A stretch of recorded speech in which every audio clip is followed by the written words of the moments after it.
봐야 할 것도 읽어야 할 것도 넘쳐나는 요즘 우리가 흘려보낸 콘텐츠의 한 페이지를 함께 들춰보는 시간 팟캐스트 38페이지 프로젝트 38의 조심입니다.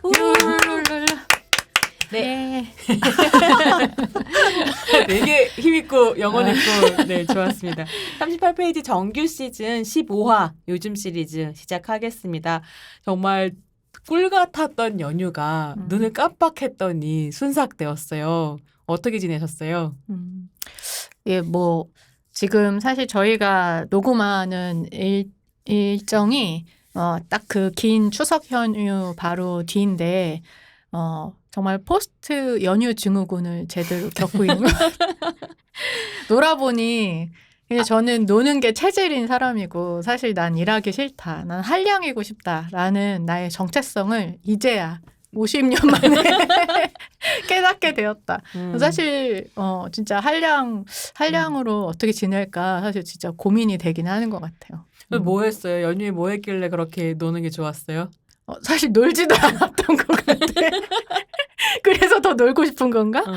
근데 그런 생각이 드네요. 그러니까 일을 하러 나가지 않아도 된다는 것만으로도 맞아요. 너무 마음이 한가지고 좋더라고요. 그래서 사부작 안 해서 계속 일을 하긴 했는데 그래도 좋다. 좀 더 집에 있고 싶다. 하지만 정말 몸을 질질 끌고 나왔다. 여러분을 만나기 위해서 즐겁게 즐겁게 즐겁게 나왔다. 심평은 어땠어요? 저는 뭐 늘 되도록 놀려고 늘 노력하기 때문에 되도록 일을 하지 않고 되도록 놀려고 늘 이렇게 요즘에 노력을 하고 있는데, 근데 뭐 또 다들 두 분은 그래도 뭐랄까 싱글이시라서 조금 연휴가 조금 다를 수 있었을 것 같은데, 그렇다고 또 싱글이 아닌 내가 며느리 노릇을 했느냐, 또 그렇진 않았거든요. 네, 저희는 또 부부가 유랑단으로서 거의 부부 유랑단으로서 최대한 놀려고 열심히 노력하고 있는데, 거의 이번에는 콘텐츠 대탐험의 미국 여행을 감행을 하고 진짜 왔습니다. 네. 잘 다녀. 네, 콘텐츠 대탐험의 미국행 이라고 할 수가 있어요. 지금 오늘 새벽에 도착해서 지금 제정신이 아닌 상태로 지금 녹음을 하고 있습니다. 어딜 다녀왔나요? 5시에 들어와가지고 지금 새벽에. 네, 그렇습니다. 네. 어디 갔다 왔어요? 뭐 저는 말도 안 되는 어쨌든 뉴욕하고 라스베가스 가서 진짜 뭘 많이 보기만 했거든요. 보는 걸 진짜 많이 했는데, 그래가지고 오늘 우리 무슨 영화 할 건지 얘기했나요? 아직 안 했나? 아직 안 했어요. 그 영화를 2번 보고 미국까지 가서 그 영화를 보고, 그리고 또 다른 것도 뭐 뮤지컬도 보고, 그다음에 뭐 라스베가스 가서 뭐 쇼도 보고, 그다음에 또 라스베가스에서 사실은 이 영화 때문에 갔다고 해도 과언이 아닌데, 제 또 같이 사는 남편님께서 요즘에 관심이 있는 새로운 돔 시어터에 굉장히 관심이 많으셔가지고 요번에 오즈의 마법사를 그러니까 보고 스피어 왔습니다. 가서 봤다며. 예전 1939년 오즈의 마법사를 이제 이 돔 형태에다가 상영을 다시 그 16K로 이제 스케일도 업스케일링 하고, 그다음에 그걸 돔 형태에다가 이제 상영할 수 있도록 버전을 새롭게 만든 그거를 보고 싶어가지고 그거를 보고 가는 게 가장 큰 목적이었는데, 어땠어요? 근데 뭐 어쨌든 경험 자체는 굉장히 신비로웠던 것 같아요.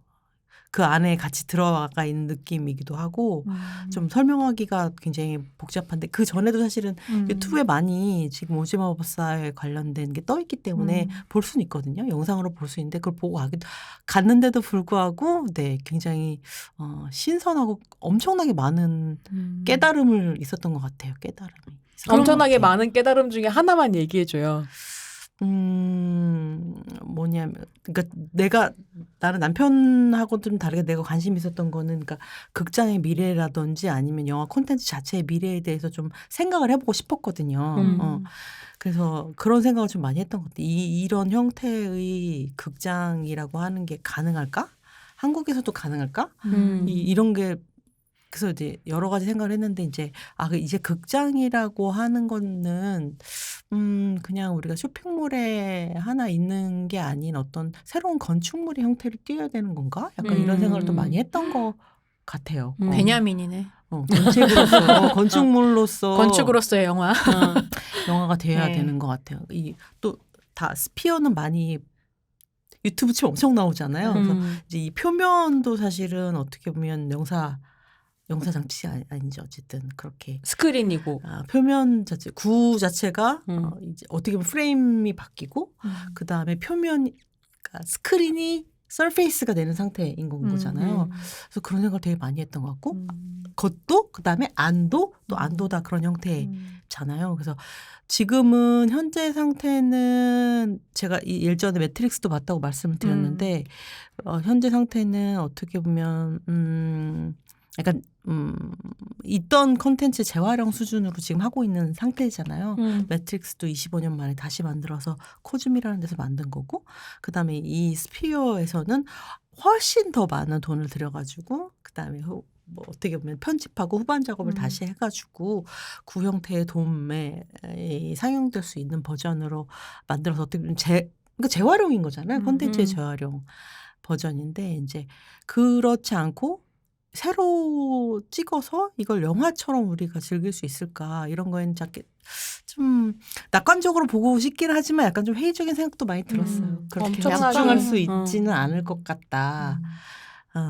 여러 가지 생각을 많이 했던 것 같아요. 아직까지는 완전히 구에서 볼 수 있는 형태로 영화가 나온 게 아닌 상태인 거잖아요. 새로 영화를 만든 게 아니니까 여러 생각이 좀 많이 들었던 것 같아요. 다 조리 있게 설명할 수는 없지만 그래서 이거를 또 보는 또 영화라고 하는 게 우리는 매일매일 수많은 영화를 다양한 형태로 보지만 이게 또 진짜 엄청난 경험이구나. 그래서 약간 어떤 생각이 들었냐면 어떤 상상을 했냐면 맨 처음에 르미에르 형제의 영화를 그 그랑 카페에서 봤던 사람들의 감각이라는 게 이런 걸까? 이런 생각을 좀 했던 것 같아. 그런 거를. 왜냐하면 너무 신기하고 새롭고 다른 거니까.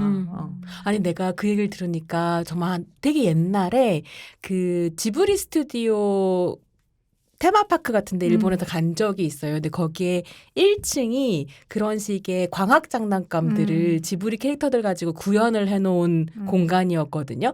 근데 내가 맨날 그런 생각을 했었어. 100년 전에 태어나서 그 영화적 경험이라는 걸 처음 해보는 사람이어 보고 싶다. 도대체 얼마나 흥분될까.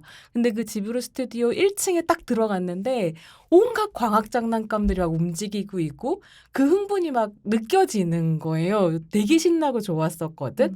그래서 다 우리 좀 약간 꿈을 가지고 있잖아. 그 영화적 경험이라는 걸 최초로 하는 게 어떤 것일까에 대한 느낌? 근데 그런 걸 느꼈을 것 같아서. 근데 이제 그러면서 어떤 생각을 했냐면 이제 예를 들면 매트릭스도 감독과 처음에 연출했던 사람들이 손을 떠나서 새롭게 만들어지는 거잖아요. 그것과 상관없는 사람들이. 그다음에 이제 오즈의 마법사도 마찬가지로 머빈 룰로이 감독의 손을 떠나가지고 지금 몇 년이야? 90년 만에 새로 만들어지는 거잖아요. 그러면 이 원래 갖고 있던 작품에 작가의 의도라든지 우리도 미학이나 어떤 예술로서의 효용성 같은 거 생각하게 되는데 그건 또 뭘까 이런 생각이 들었어요. 그냥 스펙타클 경험으로만 느껴지는 거랑 우리가 이야기하고 있는 그러니까 비평의 차원의 이론의 차원에서 또 이야기하기 때는 영화의 미술이나 영화의 미학이나 작가성 같은 거에 대해서 좀 다르게 생각할 수 있을까?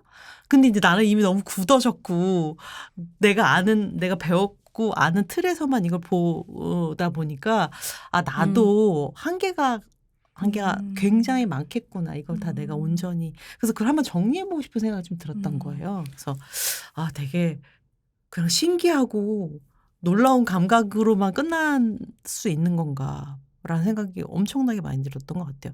테크놀로지적으로 이걸 좀 정리하려면 공부를 많이 해야 될 것 같고 그다음에 또 라스베가스이라고 하는 공간성 자체도 엄청 거긴 특별한 동네인 것 같더라고요. 엄청 그런 것들도 있고 그래서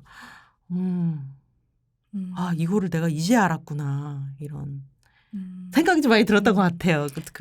또 이제 미국에 가서 영화를 보면서 여러 가지 생각을 많이 했던 것 같아요. 근데 오히려 얘기를 난 듣다 보니까 되게 중세적 경험으로 돌아간다는 생각도 좀 들게 되는 것 같아요. 그러니까 이게 되게 익스클루시브하게 보는 거잖아요. 돈이 있어야 뭐 어쨌든 돈이 있어요. 왜냐하면 너무 비싸거든요. 그러니까 돈이 있어야 보는 거고 그리고 이게 뭔가 성당의 돔 같은 어떤 형태의 건축물이라고 하니까 되게 오히려 중세 요즘에 이제 그런 경제도 그런 얘기 많이 하는데 되게 중세화된다는 느낌도 들긴 하네요.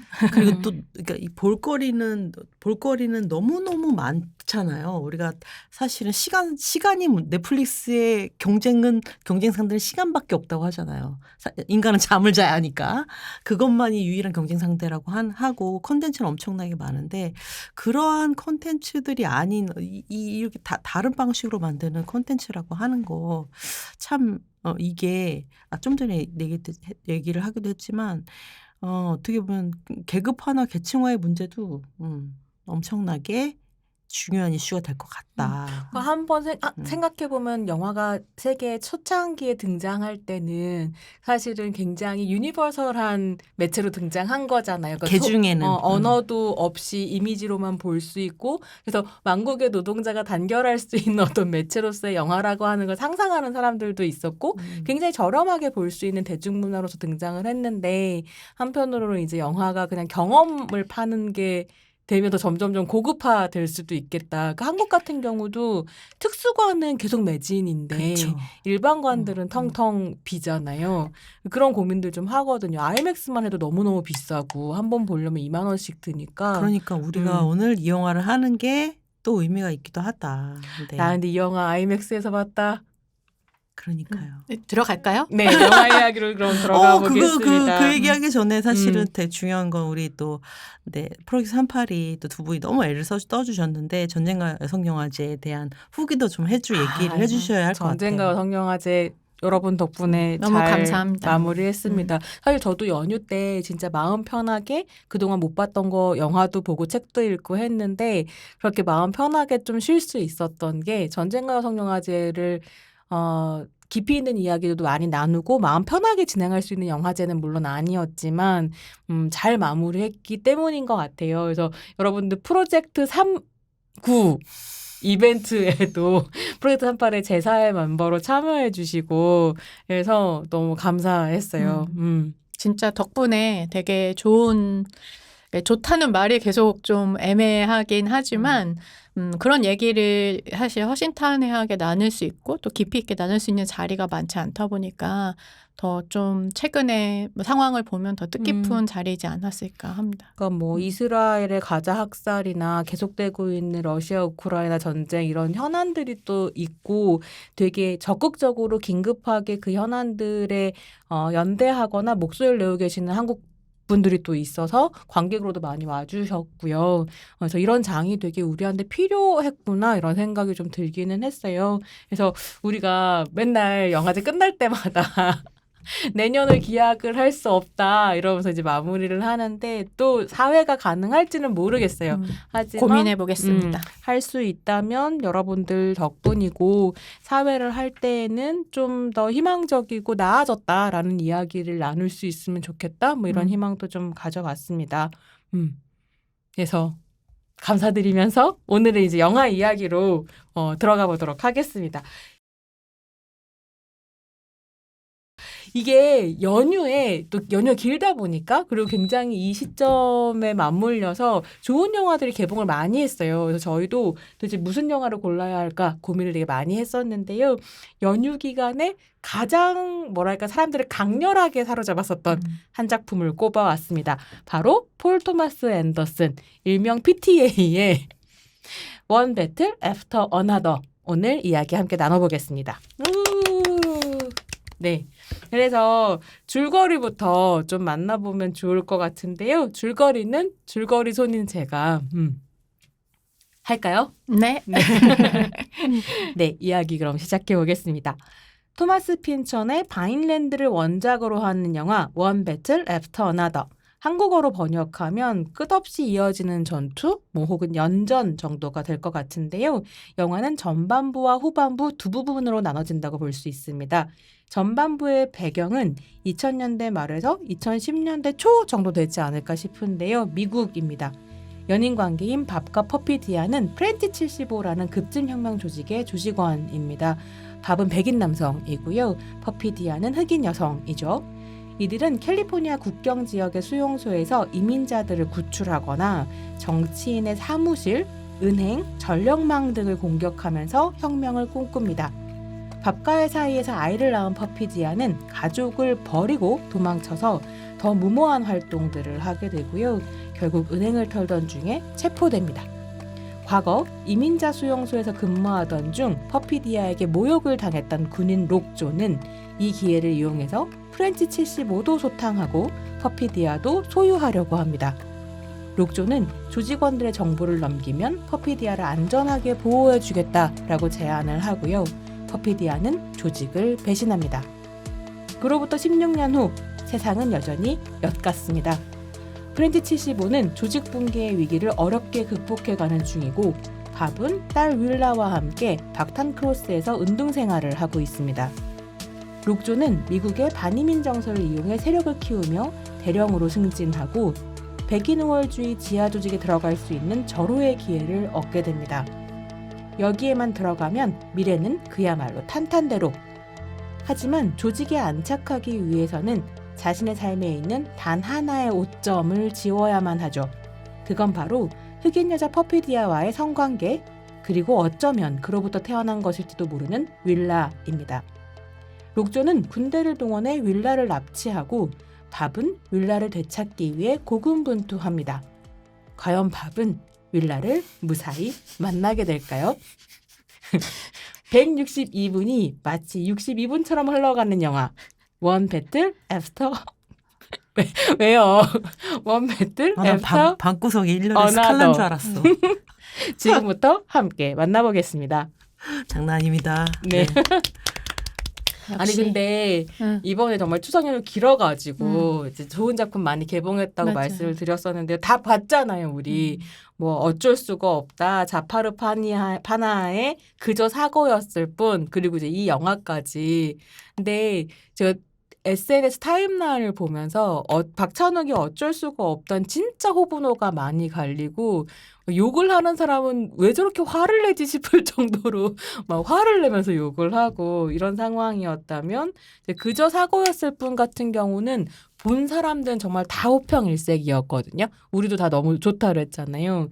근데 사실 이 작품은 정말 한 줌의 사람만 본 것 같고 원배틀 같은 경우는 꽤 많은 사람들이 봤고 싫다는 사람 한 명도 못 봤거든요. 좀 신기하다 이런 생각이 들었어요. 두 분은 원배틀을 어떻게 보셨는지 한 줄 평부터 좀 가볼까요? 네, 정말 한 줄로. 저 이 영화 시작하자마자 생각이 들었던 거 뭐냐면 이 영화를 트럼프가 싫어합니다. 완전 싫어합니다. 그 생각이 딱 났어요. 이 영화를 트럼프가 참 싫어합니다. 그래서 실제로 트럼프가 이 영화에 대해서 무슨 코멘트를 했는지 좀 찾아봤거든요. 아직까지는 한 말은 없으시다. 아마 안 하지 않을까?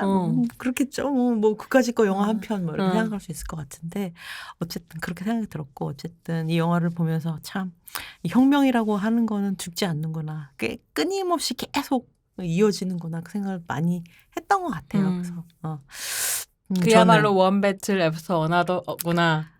계속 형태만 바뀌어서 계속해서 나아갈 뿐 뭐 이런 생각을 했던 것 같아요. 이 영화의 장점이기도 하고 또 어떻게 보면 완수되지 않는 혁명이 늘 있다라고 하는 걸 생각해 보면 좀 안타까운 점이기도 한 것 같아요.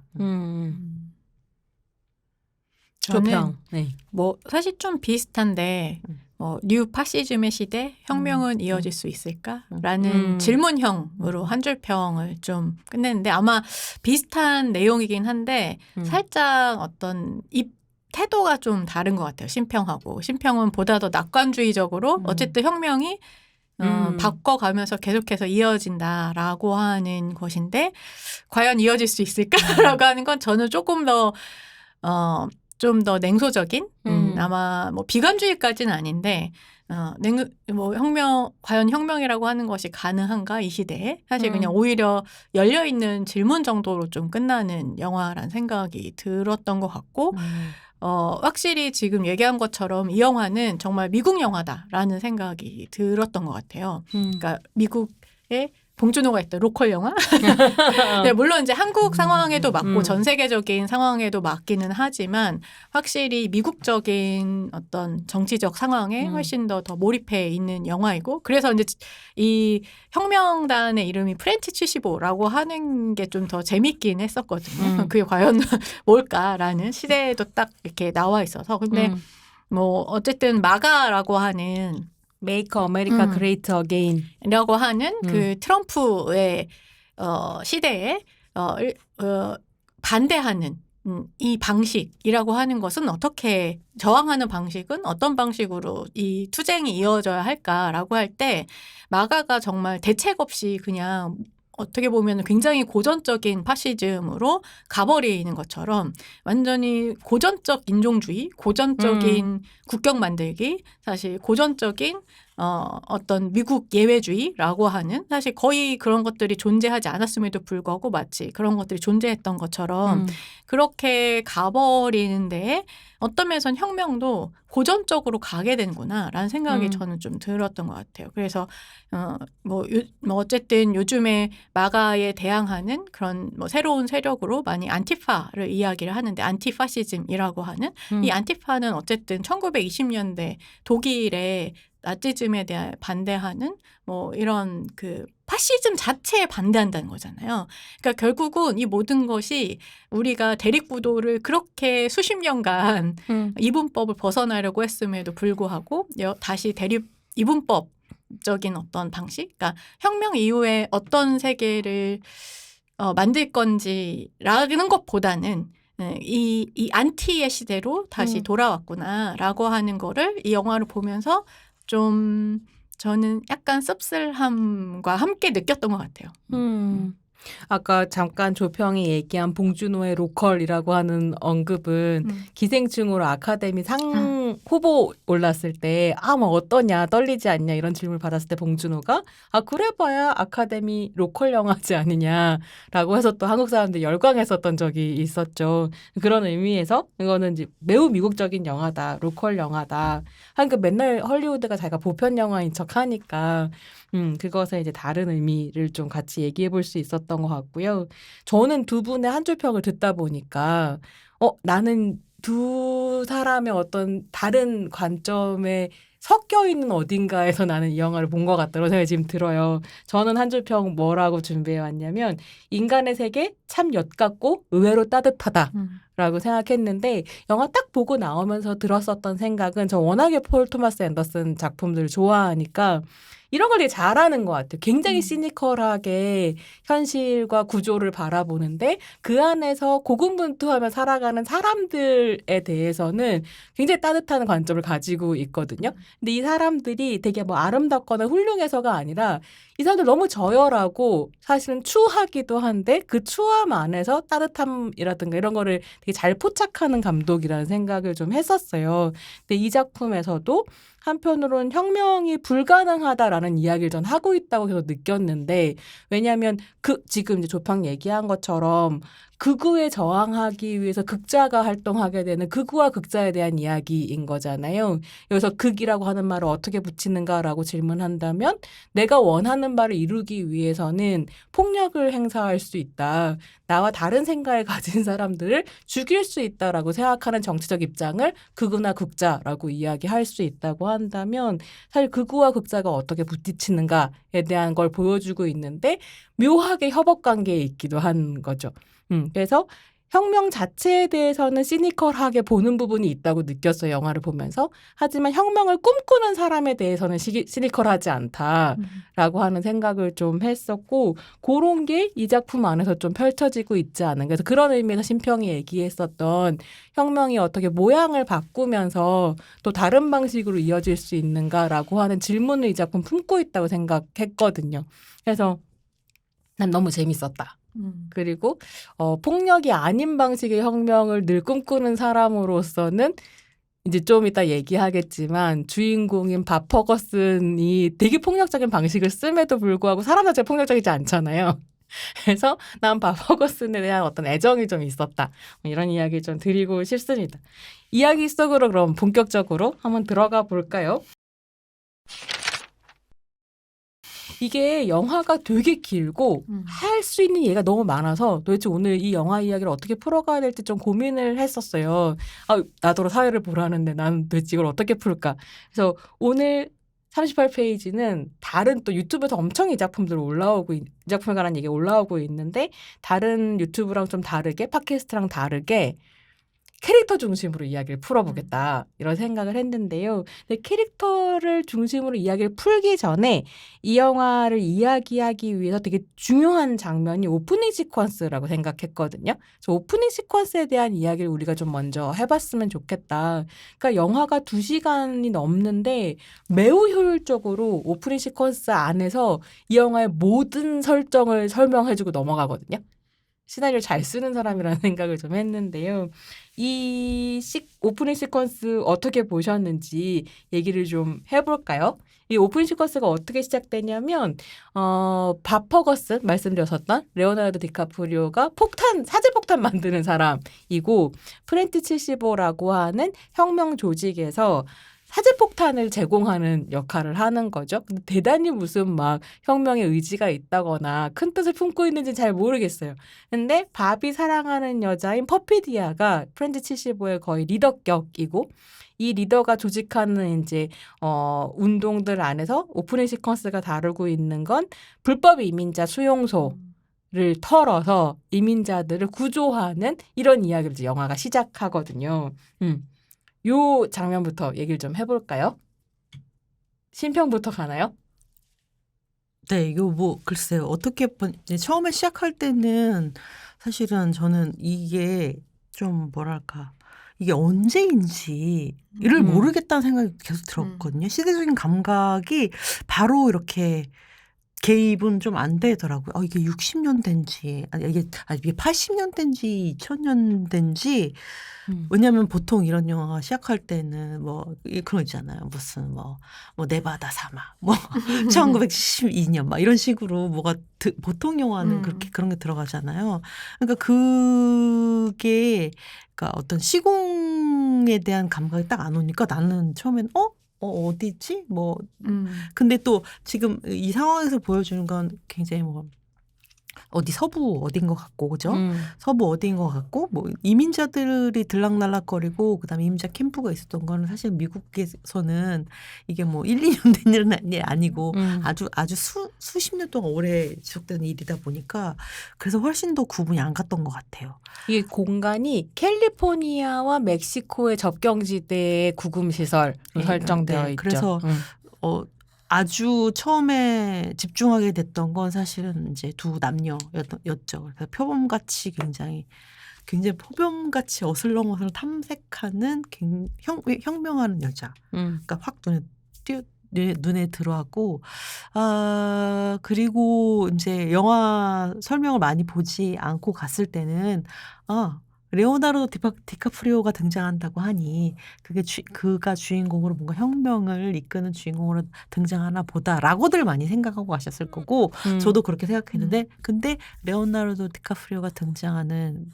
처음에는 사실 밥이 아니라 팻으로 등장을 하는데 팻이 등장하는 게 너무 찌질했던 거예요. 뭔가를 못 끌고 오는 것 같은 너무 힘들게 질질질 끌면서 그 뛰는 모습이 수레 같은 걸 막 끌고 와가지고 너무 힘겨워서 짐을 끌고 오는 나 어디로 가야 돼? 뭐 해야 돼? 가르쳐주지도 않아. 그 남자 등장을 해서 상황 파악하는 게 좀 힘들었던 것 같아요.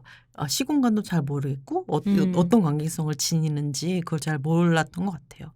그리고 첫 장면에서 되게 인상적이었던 그게 지나가자마자 너무 인상적이었던 건 뭐냐면 이제 퍼피디아가 계속 자기 이름을 그렇게 얘기하고 다닌다고? 이렇게 퍼피디아 베벌리 힐스라고 그렇게 크게 얘기하고 다닌다고? 자기 이름을 저렇게 어떻게 보면 테러 정부 입장에서 보면 테러리스트들인데 자기 이름을 저렇게 혁명가인지 테러리스트인지 저렇게 얘기하고 다닌다고? 잉?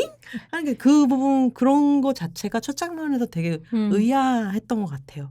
왜냐면 그 전에 본 영화가 지금 뭐 그저 사고였을 뻔을 봤잖아요.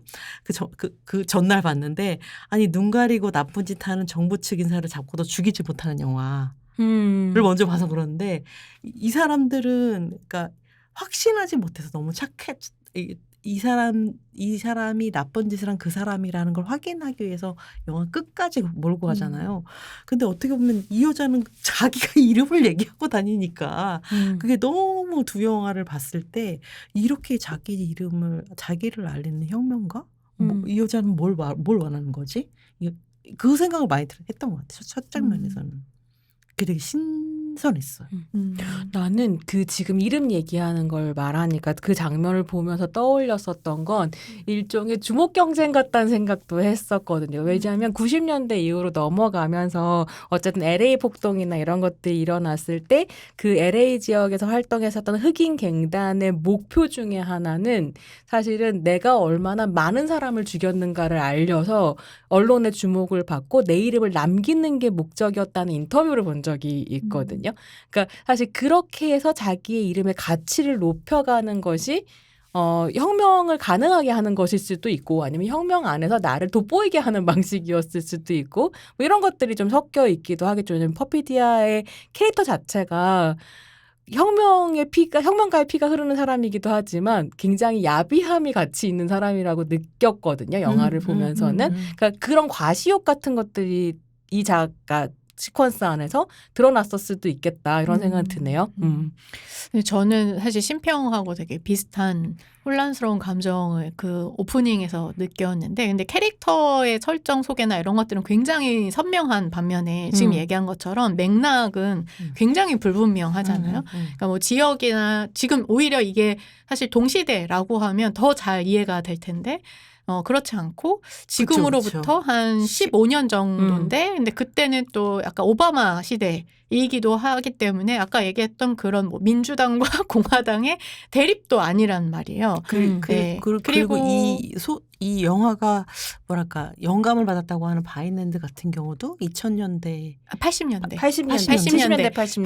80년대를 배경으로 하고 있기 때문에 거기는 사실 더 오히려 정확해요. 그러니까 그때가 마가의 시작이잖아요. 그러니까 왜냐하면 이게 시기를 참 특정하기가 되게 알딸딸한 그런 느낌 많이 받았어요. 그래서 이제 지금. 바이랜드가 80년대가를 배경으로 하기 때문에 여기선 10년, 15년이면 딱 정확하게 그 70년대 여기서 나오는 프렌치 75에 70년대 그 흑인 운동과 좌파 운동들이 한참 있었을 자유주의 운동 막 이런 것들이 한참 있었을 때란 말이죠. 그래서 이런 식의 설정이라고 하는 것이 과연 이제 의미가 있는가? 되게 고민을 좀 많이 했었던 것 같아요. 그런데 어떻게 보면 뭐 그런 정도의 의미는 줄 수 있겠다. 지금 손평이 얘기했던 것처럼 어쨌든 그것이 민주당이든 공화당이든 어떤 면에서는 상관없이 이 인종주의적인 파시즘이라고 하는 것이 미국의 굉장히 어떤 면에서는 전통처럼 그 언더의 크리스마스 모험가 그룹이라고 이야기했던 그 인종주의 백인들의 그 극우 조직들이 뭐 걔네들이 민주당이든 공화당이든 누가 정권을 잡든지 상관없이 어쨌든 음모론 안에서는 계속 있었다는 얘기잖아요. 그렇기 때문에 그것이 유구하게 혁명이 어쨌든 뭐 실패하든 성공하든 업다운이 있는 와중에도 계속되어 왔다라고 하는 뭐 그런 정도의 얘기로 이해할 수는 있겠다라는 것과 또 다른 한편으로는 지금 어쨌든 지금 전쟁이 그래서 무슨 전쟁인가 지금 혁명이 무슨 혁명인가라고 했을 때 인종주의와 이 국가 경계라고 하는 것을 둘러싼 그 미국의 그 백인 중심의 우리라고 하는 어떤 동질성이라고 하는 것을 끊임없이 만들려고 하는 그것에 대한 전쟁이다라고 하는 것이 좀 이 오프닝에서 굉장히 분명하게 드러났던 것 같아요. 그 정도의 뭐 감각이 있었던 것 같습니다. 그러니까 이게 사실은 16년 후 그래서 이제 윌라가 납치되고 바비 윌라를 찾으러 다니고 요런 시기가 지금 2025년이라고 생각하고 영화를 보게 되지만 한편으로는 과거 16년 전도 현실 시기랑 잘 안 맞고 2025년도 딱 지금이라고 생각하지 않는다면 어떤 식의 파시즘에 저항하는 혁명이 진행되고 있는 환타지 공간처럼 이 영화가 느껴지기도 했던 것 같아요. 그래서 아까 조평이 얘기한 것처럼 굉장히 로컬 영화이기도 하지만 한편으로는 파시즘을 어느 정도의 파시즘을 경험하고 있는 뭐 한국인이라든가 다른 세계의 관객들한테는 또 우리의 현실처럼 느껴지는 아 우리 혁명 못하지? 뭐 이런 식의 느낌을 가져갈 수도 있었던 거 아닐까? 왜냐하면 그런 공통 감각을 가지고 있지 않다고 한다면 지금 한국인들이 이 영화를 보고 이렇게까지 열광하는 게 충분히 설명이 안 되지 않나? 뭐 이런 생각이 들기도 하고요. 저는 잘 모르겠는데 그러니까 제가 너무 냉소적일 수 있는데 이 영화를 되게 한국 사람들이 왜 좋아할까? 아 식민지라서 그런가요? 아니야. 식민지라서 그런 게 아니라 아까 얘기했던 그 그러니까 안티는 과연 혁명인가? 약간 좀 질문을 하고 싶은 게 있는 것 같아요. 저한테 계속 그 안티파라고 하는 방식, 안티파시즘, 파시즘 대 안티파시즘이라고 하는 그럼 우린 그 다음에 도대체 무엇을 원하는가에 대한 어떤 언급이 없는 게 사실 지금 얘기한 모두에게 통할 수 있는 것처럼 보이는 것이고 그래서 그것이 저는 이 영화에 대한 이 영화가 가지고 있는 가장 큰 좀 불만이긴 한 것 같아요. 그러니까 거기 안에서 뭐 어떤 노선을 정하고 이런 문제가 아니라 그러니까 그냥 그래서 너무 쉬운 거죠. 어떤 면에서는 혁명을 이야기하기가 그리고 그 무화시키는 방식 이런 식의 시간성이라든가 이런 것들 무화시키는 방식이 되게 판타지 공간을 열어서 많은 사람들이 이 영화 안에 들어올 수 있도록 만드는 것도 있기는 한데 뭔가 저에게는 좀 약간 답이 내려지지 않는 되게 미진함이 그 오프닝의 시간성 안에 있는 것 같다는 판타지로 느낌이 만들어버렸다. 들고 그거를 다시 또 미국의 공간으로 다 흡수한다는 느낌이 전 드는 거예요. 굉장히 다 다른 맥락 안에 분명히 있을 텐데도 불구하고 모든 것을 마가와 안티파라고 하는 되게 미국적인 맥락에서 만들어진 그런 식의 대립이라고 하는 것으로 이렇게 제가 아까 계속 로컬이라고 계속 얘기하는 건 그 영화가 정말 로컬을 과시한다라기보다는 저는 계속 로컬로 보고 싶은 어떤 욕망이 있는 것인데 그 안으로 계속 모든 것을 흡수하는 느낌? 그래서 우리 안에 인종주의를 정말 우린 이야기할 수 있는가? 한국 안에 이 영화를 보면서 그런 느낌이 계속 들게 되는 어떤 부분이 저한테는 좀 되게 얘기하기 좀 복잡한데 이 영화에 대한 호와 불호가 사실 같이 섞여서 그런 것 같아요. 나는 그런 생각을 하기는 했거든요. 그러니까 만약에 내가 한 건 아니지만 세상을 바꾸고 싶어하는 많은 사람들의 역사 안에 내가 같이 위치하고 있다고 한다면 우리라고 얘기할 수 있을 텐데 우리가 되게 여러 가지를 해봤다는 거예요. 그러니까 폭력 시위도 해보고 폭탄도 터뜨려보고 평화 시위도 해보고 이것저것 열심히 하고 공부하고 글도 써보고 그런데 이게 계속 실패하고 있다는 생각은 들거든요. 물론 어느 지점에선 성공하고 어느 지점에선 실패하지만 그랬을 때에 다른 혁명 방식을 상상할 수 있어야 되는데 나는 그게 지금 불가능한 시대라고 생각하거든요. 그러니까 우리가 상상할 수 있는 걸 다 해본 것 같은데 이게 왜 충분히 안 될까? 물론 그럼에도 불구하고 예컨대 뭐 한국의 해초님처럼 가자에까지 배를 타고 가는 그 사람이 하는 혁명, 거기에 함께하고 싶어하는 사람들이 하는 혁명이라고 하는 것도 있을 수 있겠지만 그게 정말 혁명인가는 질문을 해볼 필요가 있겠고 그래서 그런 상상력이 사라진 시대에 대한 이야기다라고 한다면 사실은 감독도 그렇지만 우리도 되게 섣부르게 이게 이 다음엔 어떤 혁명이 할 수 있어요라고 말할 수 없잖아요 지금. 그러니까 그게 이 영화가 가지고 있는 아니야 이 다음에 어떤 혁명의 방식을 이야기하는 게 아니라 왜 혁명을 하는지에 대한 이야기인 거예요 저는. 근데 왜 혁명을 하는지는 한편으로는 아까 조평이 얘기했었던 것처럼 인종주의에 대한 혁명이라는 답이라든지 이런 걸 좀 낼 수 있지 않나? 이런 생각이 좀 드는데요. 얘기를 조금 더 이 오프닝 시퀀스에 대한 얘기를 조금 더 해보고 싶은 게 있어요. 여기에서 또 되게 중요한 게 그러니까 시간성이 모호하고 이런 것들 이제 이런 부분들을 세팅을 하고 있지만 또 한편으로는 접경지대라고 하는 아주 분명한 공간을 세팅하고 있기는 하거든요. 그랬을 때에 이 장면이 다루고 있는 이 오프닝 시퀀스가 다루고 있는 이 접경이라고 하는 국경이라고 하는 거 그래서 마가가 다시 다시 세우고 싶어하고 하지만 이게 다시 세워짐으로써 사실 폭력적으로 누군가를 배제하게 되는 이런 공간이 꼭 이 접경지대가 아니더라도 영화 속에서 계속 여러 군데에서 계속 등장하는 것 같아요. 나중에 등장하는 뭐 라틴계 커뮤니티가 만드는 새로운 뭐 유연한 경계라든지 이거를 뭐 국가가 침탈해서 말하자면 폭력적으로 제압함으로써 다시 또 경계를 세우려고 한다든지 이 경계에 대한 질문은 영화 속에서 계속 등장하고 있다. 그래서 이 이민자 수용소에서 영화가 시작한다라고 하는 건 한편으로는 감독이 정확하게 지금 미국의 어떤 문제를 얘기하고 싶어 한다는 걸 좀 보여준다는 생각이 들기도 하죠. 근데 여기에서 한 가지 우리가 얘기하지 못한 건 되게 중요한 사건이 벌어지잖아요. 퍼피디아와 그 백인 우월주의자인 군인, 남성 군인 록조의 만남. 이 장면 얘기를 좀 해야 될 것 같거든요. 어떻게 보셨어요? 되게 논쟁적이면서 흥미진진하고 이상한 장면이라고 생각했는데 이런 거잖아요. 그러니까 퍼피디아가 막 퍼피디아 베버리 hils라고 소리 지르고 다니면서 어느 군인, 그러니까 이걸 지휘관처럼 보이는 군인이 혼자 앉아 있는 방에 이제 들어가죠. 그리고 이 남자에게 총을 이제 겨누면서 뭐라 그래야 되나요? 이거 어떻게 묘사하나요?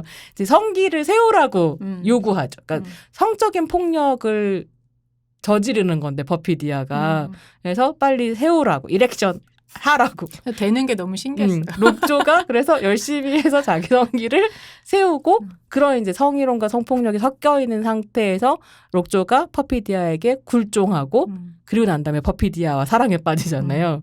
그래서 퍼피디아를 그 다음부터는 거의 스토커처럼 쫓아다니면서 이 여자를 자기 걸로 소유하기 위해 그래서 흑인 여자에게 엄청난 매혹을 느끼는 백인 우월주의자의 모습을 보여주거든요. 근데 결국 뭐 스티브 록조 같은 경우에는 그 파워에 대한 일종의 매혹, 중독, 뭐 그런 것이 있었다 결국은. 그리고 이제 뭐 그게 인종주의든 뭐든 간에 결국은 그 파시즘이라고 하는 것이 파워에 대한 결국 선망과 이런 것들이잖아요. 근데 그것을 되게 잘 보여주는. 근데 그리고 그것이 근데 어떻게 성적으로 네, 옮겨가는가 뭐 이런 것도 되게 잘 보여주는 장면 가운데 하나였던 것 같아요. 그런 면에서 퍼피디아가 아까 야비하다라고 했던 그 폭력을 저지른다라고 이야기하는 것 중에 성적 폭력도 사실상 들어가 있는 거죠. 그러니까 사람을 뭐 죽이거나 아니면 뭔가 건물을 뭐 폭파시키거나 하는 것뿐만 아니라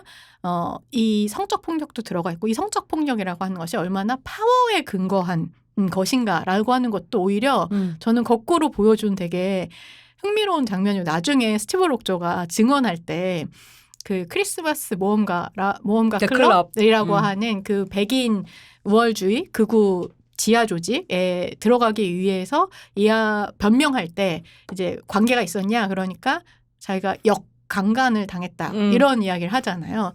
근데 어떤 면에서 이제 그 이후에 이렇게 집착하면서 이제 성관계를 갖게 되는 것 전에 생각해 보면 이것을 역강간으로 볼 수 있다. 그래서 스티브 록조가 틀린 건 아니었다라고 볼 수 있는 전 장면이었다라고 생각해요. 근데 오히려 그렇게 했을 때 어떻게 성폭력이 사실 파워에 근거한 파워에 대한 매혹인가 파워에 대한 중독인가라고 하는 것을 되게 또 어떤 면에서 잘 보여주는 장면이었다라고 생각이 들기도 했고 사실 전 스티브 록조라고 하는 그 숀 펜이 연기를 어마어마하게 진짜 미친 건가? 처음엔 심지어 손편인지 못 알아봤어요. 저도 얘기 듣고 가서 알았지 아마 그냥 봤으면 몰랐을 것 같기도 해요. 근데 이제 그 너무 연기를 잘하잖아요. 근데 굉장히 과장된 캐리커처 연기를 하게 되는데 사실 또 그런 생각도 들긴 했었어요. 그러니까 되게 멀쩡한 것처럼 보이는 하지만 되게 그 정말 비이상하는 그 크리스마스 모험가 클럽이라고 거기에 들어가 있는 그 중노년의 그 남성 백인들에 비하면 사실 스티븐 록조는 그냥 어떤 면에서는 앞에 세워진 행동대장 같은 경우이고 이 스티븐 록조는 어떤 면에서는 굉장히 구체적으로 은유화되고 형상화되잖아요. 나중에 이제 죽을 때 나중에 죽을 때 결국은 완전히 히틀러처럼 머리를 만지고 그다음에 히틀러처럼 가스에 그러니까 역으로 사실은 네, 그 죽임을 당하는 거죠. 이들에 의해서. 얘도 뭐 순수하지 않기 때문에 결국은.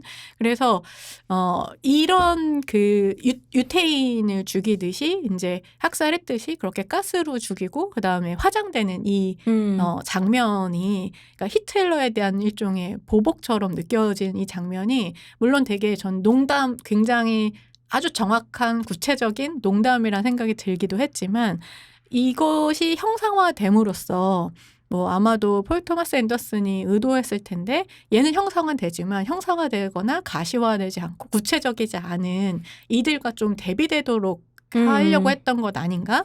그러니까 록조에 대해서 그래서 뭐 이렇게 공감이라든가 연민이 들었다는 건 아니지만 사실 이 보이지 않는 세력에 비하면 얘는 한 줌에 오히려 불과하고 그 보이지 않는 세력이 사실상 더 중요하다. 어떤 면에서는 트럼프인가? 뭐 이런. 트럼프는 사실 그죠. 인형처럼 세워져 있고. 인형은 아니지만 뭐 대표적으로 너무 행위자니까. 대표적으로 악인이긴 하지만 걔를 없앤다고 해서 없애지지 않는다는 거죠. 않는다. 그런 느낌이 들긴 했었던 것 같아요. 왜냐하면 사실은 어떻게 보면 그러니까 이 원작이 배경으로 하고 있는 그 1980년대 레이건 시절이잖아요. 신자유주의화가 시작이 되고.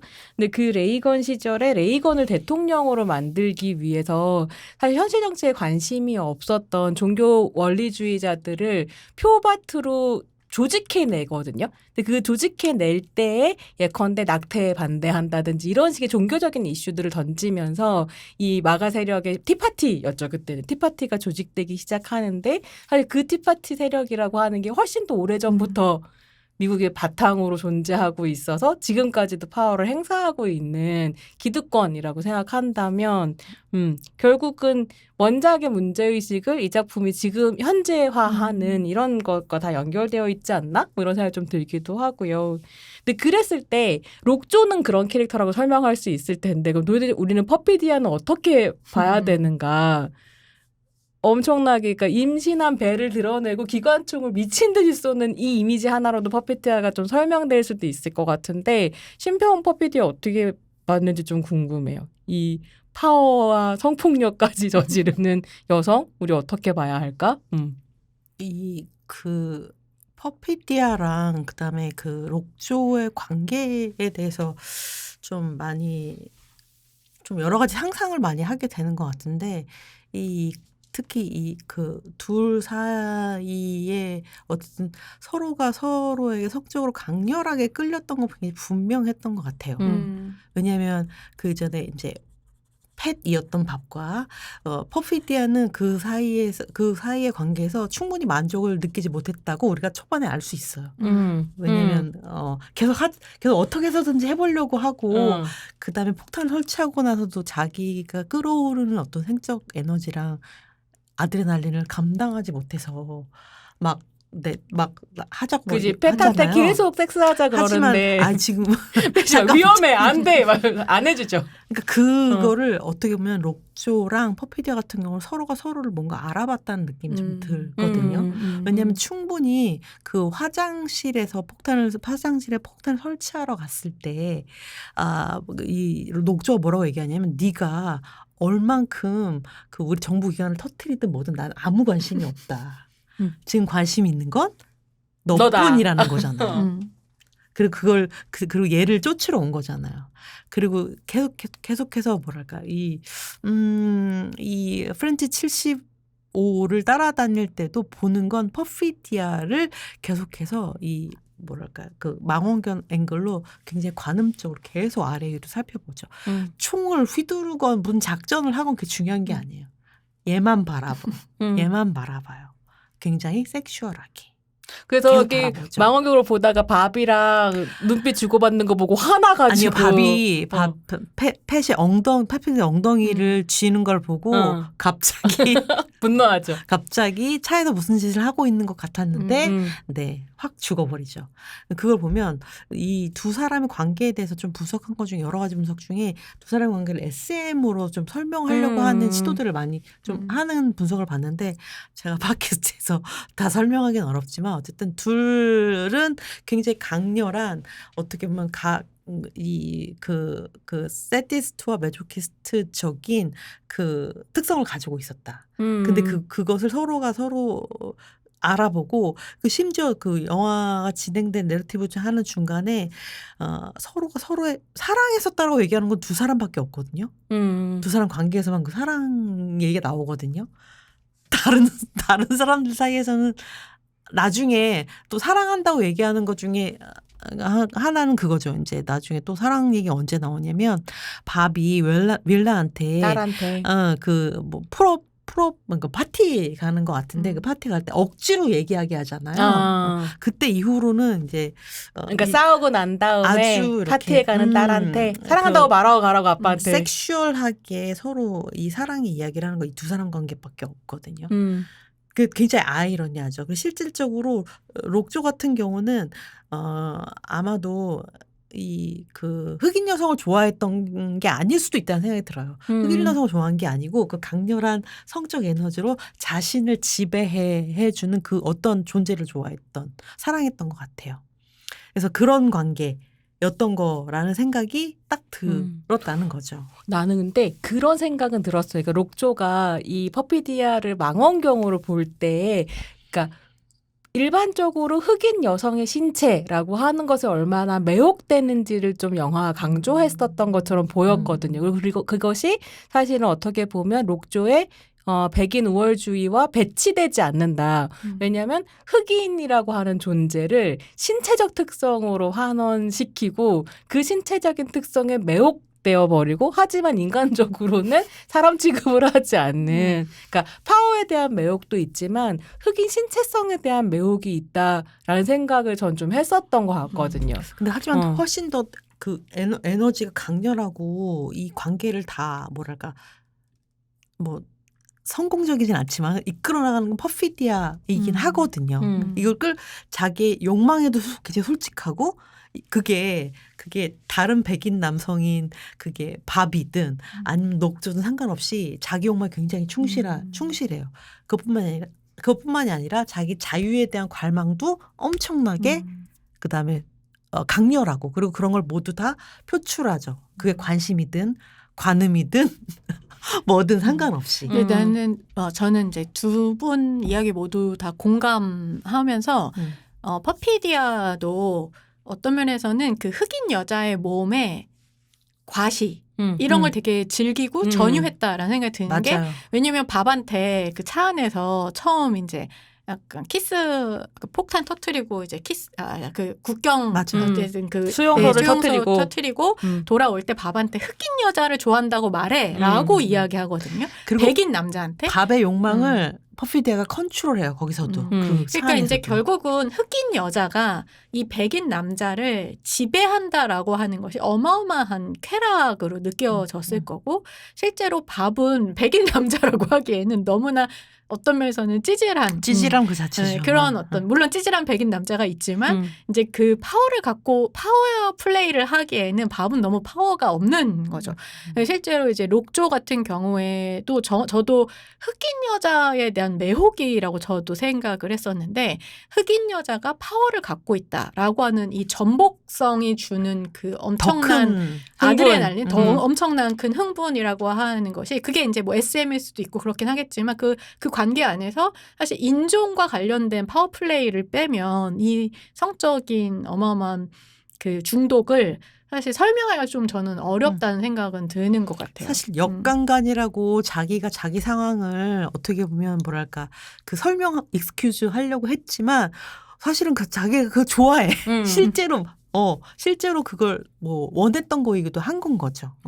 그리고 자기가 파워를 가지고 있다고 생각하기 때문에 그게 플레이가 되는 거예요. 맞아요. SM 플레이라고 설명할 수 있다고 생각하는데 그런 게 있는 거죠. 이제 우리 밥 이야기로 넘어가 보면 좋을 것 같은데 밥 버거스는 도대체 이 찌질해 보이는 하지만 사실 제일 혁명의 하이라이트를 폭탄으로 장식하는 이 남자는 우리가 또 어떻게 볼 수 있을까? 근데 저는 이거 보면서는 레오나르도 디카프리오의 돈룩업이 생각이 났거든요. 그러니까 이 상황이 어쨌든 백인 특히 남성 중심적인 파시즘이 미국을 휩쓸고 있을 때 거기서 무력해지는 어떤 남자의 모습을 레오나르도 디카프리오가 연기를 잘한다? 이런 생각이 좀 들기도 했던 것 같아요. 밥은 어떻게 볼 수 있을까요? 그러니까 아주 특별한 캐릭터는 21세기에는 아닌 것 같긴 한데 그래도 약간 매력적인 게 저한테는 있었거든요. 저 돌보는 남자 좋아하잖아요. 근데 퍼피디아가 잘 돌보지도 않는데 퍼피디아가 딸과 가족을 버리고 혁명을 향해 나아갔을 때 돌보는 남자 좋아하려면 이제 진짜 이 아버지가 딸을 구하는 테이큰의 아버지 같은 사람을 좋아했던 거 아닙니까? 그런 돌보는 그러니까 뭔가 마초적인 거 말고 노력하는 사람의 모습을 스크린에서 보는 걸 좋아하는 것 같아요. 일상을 유지하기 위해서. 저 한계 제한들이 많네요. 이 영화 이 영화를 보러 극장에 갈 때 정보가 진짜 정보를 갖고 가지 않았는데 가지고 간 정보가 테이큰이랑 비슷하대 뭐 이런 거 있잖아요. 아버지가 딸을 구한대 뭐 이런 정도 갖고 갔는데 하지만 아버지는 딸을 구하지 못하죠. 결국에는 딸을 구하려다가 스스로를 자기 스스로 소녀는 소녀를 스스로 구하는 얘기인데 어쨌든 저는 이 영화에 나오는 흑인 남자들은 어떻게 보면 두 명이 주인공이라고 할 수도 있잖아요. 이 백인 남자 두 명이 주인공이라고 할 수 있잖아요. 그래서 야 진짜 백인들이 남자를 저렇게 찌질하고 얼척없고 진짜 뭐랄까 그렇게 그리는 영화가 있구나. 무기력한 약쟁이와 인종차별주의자. 우스꽝스럽고 정말 희화화되기 이를 데가 없다. 이렇게 생각을 했었거든요. 그래서 어쨌든 그럼 제가 이 영화를 두 번 봤다고 얘기했잖아요. 근데 이제 한국에서도 한 번 보고 이제 미국에 가가지고 이제 70mm IMAX로 봤는데 약간 웃음의 지점이나 코드들이 굉장히 다르다는 생각을 했어요. 그거 너무 재밌는 얘기인 것 같아요. 미국 사람들은 좀 다르게 훨씬 보는구나. 근데 어디서 웃어요, 미국 사람들은? 이제 미국 사람들이 웃는 배경에는 이제 좀 뭐 찾아봤더니 그런 얘기를 하더라고요. 어쨌든 이 두 캐릭터가 보여주는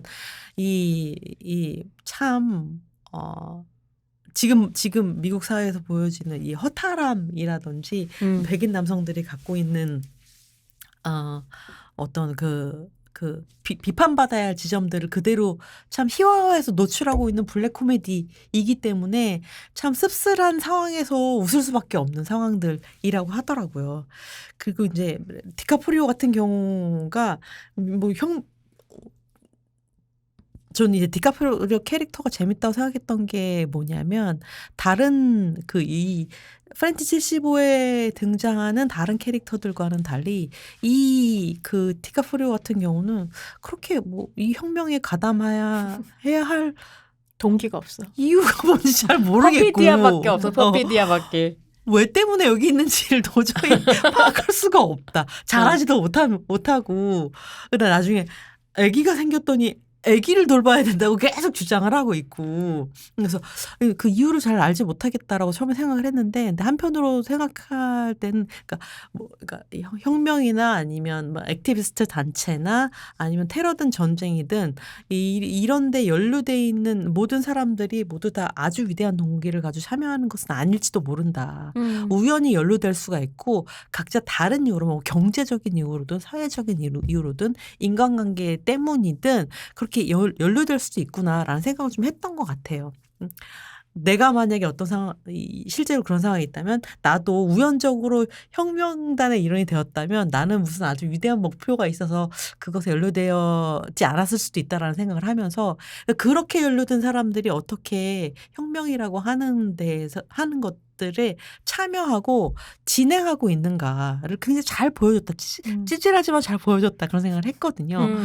알코올하고 그다음에 약에 취해가지고 도대체 암호도 외우지 못하고 그다음에 휴대폰 충전하겠다고 계속 도망다니면서 지금 여기다 꼽아야 되냐 저기다 꼽아야 되냐 계속 이렇게 찌질하게 가는 모습들 그다음에 자기 딸이 납치되어 있는 걸 구할 때도 차에서 뛰어내리는 것도 힘들어.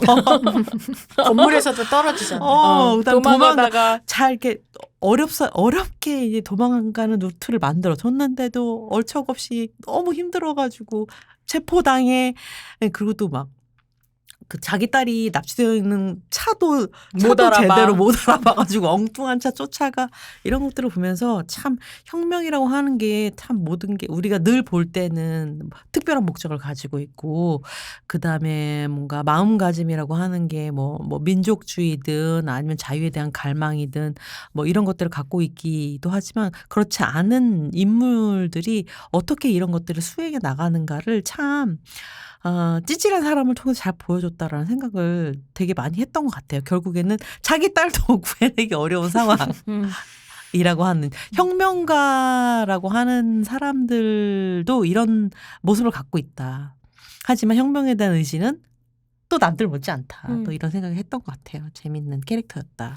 신평 얘기를 들으면서 하게 되는 생각은 내가 이 영화가 너무 좋고 재밌고 근데 좀 싫고 이런 게 있었던 것 같거든요. 그 싫은 게 뭔지 지금 깨달았어. 그러니까 결국 폴 토마스 앤더슨은 늘 백인 남자에 대한 이야기만 한다. 그러니까 이 작품도 그렇게 생각해 보면 백인 남자의 여러 얼굴을 보여주지, 그러니까 뭐랄까 찌질한 아까 무기력한 백인 남자와 이 세계를 말하자면 파시즘적으로 망치고 있는 백인 남자라고 하는 걸 보여주는데 그 안에서 흑인 여자들은 너무 근사하고 섹시하고 막 혁명가의 피가 흐르고 이렇게 다른 방식으로 또 대상화되거나.